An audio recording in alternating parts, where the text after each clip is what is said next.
जय हरी विठ्ठल. विठ्ठल भक्तांनो, विठ्ठल वाईब्समध्ये तुमचं मनपूर्वक स्वागत आहे. आज आपण जाणून घेणार आहोत एका अशा संताची कथा ज्यांनी शेती करत करत विठ्ठल भक्तीचा सर्वोच्च आदर्श घालून दिला. हे संत म्हणजे संत सावतामाळी महाराज.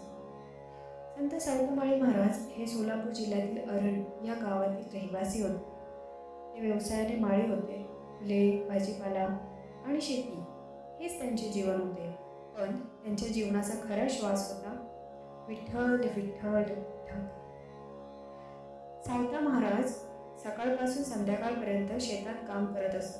हाताने माती नांगरत, रोपे लावत, पाणी देत असतानाही त्यांच्या ओठांवर अखंड विठ्ठल नाम असायचे. दरवर्षी आषाढी एकादशीला पंढरपूरची वारी निघायची. गावातील वारकरी त्यांना म्हणायचे, सावता चल विठुरायाच्या दर्शनाला. पण सावता महाराज म्हणाले, माझ्या या शेतातच माझा विठ्ठल आहे. या रोपांची सेवा हीच माझी पूजा आहे.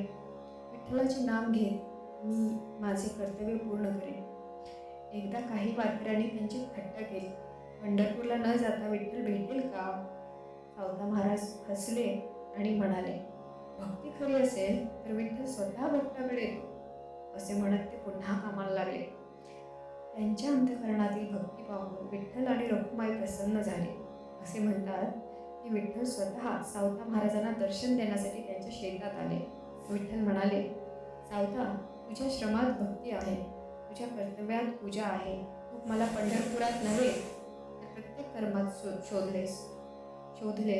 हे ऐकून सावता महाराजांच्या डोळ्यात आनंदाश्रू आले.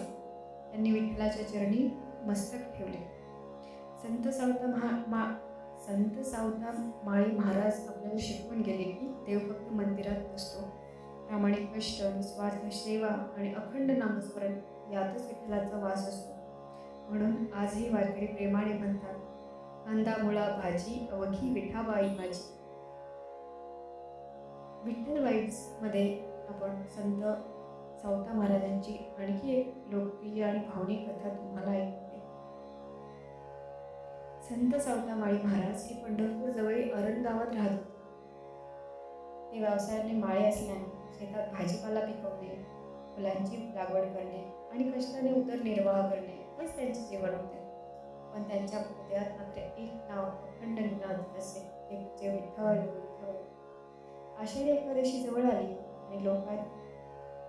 आणि गावातील लोक वारकरी पंढरपूरच्या वारीची तयारी करत होते. ते म्हणाले,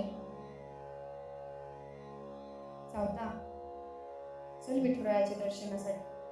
सावता महाराजांनी प्रेमाने उत्तर दिले, या शेतातील पिके तहानलेली आहेत. त्यांची सेवा करणे माझे कर्तव्य आहे. माझ्या कर्तव्यातच मला विठ्ठलाचे दर्शन मिळते. वारकरी निघून गेले. पण त्यांच्या मनात विचार आला, सावता महाराजांना विठ्ठलाचे दर्शन मिळणार नाही. इकडे सावता महाराज शेतात काम करत होते.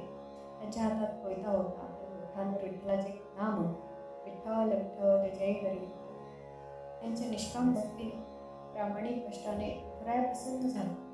असे म्हणतात की विठ्ठल आणि रखुमाई स्वतः सावता महाराजांच्या शेतात प्रकट झाले. विठ्ठल म्हणाला, तू मला शोधण्यासाठी पंढरपूरला नाही आलास, पण तुझ्या प्रत्येक श्वासात, प्रत्येक श्रमात तू मला जपलेस, म्हणूनच मी तुझ्याकडे आलो. त्या दिवशी जगाला एक मोठा संदेश मिळाला. देवाला फक्त मंदिरात शोधू नका. प्रामाणिक कर्तव्य, निस्वार्थ सेवा आणि अखंड नामस्मरण यातही विठ्ठल भेटतो. मित्रांनो, संत सावतामाळी महाराज यांची प्रेरणादायी कथा तुम्हाला कशी वाटली? कमेंटमध्ये जय हरी विठ्ठल लिहा आणि अशा संत कथा ऐकण्यासाठी विठ्ठल वाईब्सला सबस्क्राईब करा.